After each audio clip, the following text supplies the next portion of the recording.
Hello everyone, welcome to week 9.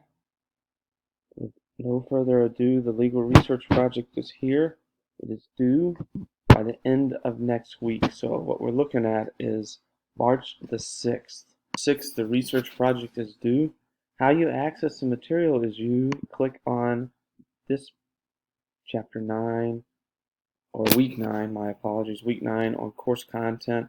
And you do have a slideshow for chapter 7. Review that at your leisure. No review questions due this week, but then this is where you submit your legal research paper. Make sure you also submit a video at the same time. So when you're uploading your files, upload your video and your paper at the same time before hitting submit, and then you should be all set. Other than that, there's a communication area for APA tips and tricks if you want to use that, or if you find something that might be helpful for other students. And of course, if you have any questions, you can always send them to me. I'm happy to review your paper for formatting just to help you out.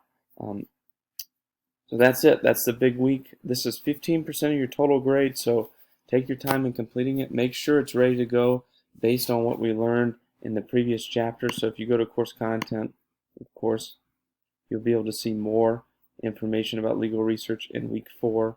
And then, of course, the instructions are located in the course content section itself. So if you have any questions, please reach out. Thanks for all you're doing, and I hope you have a good rest of the week.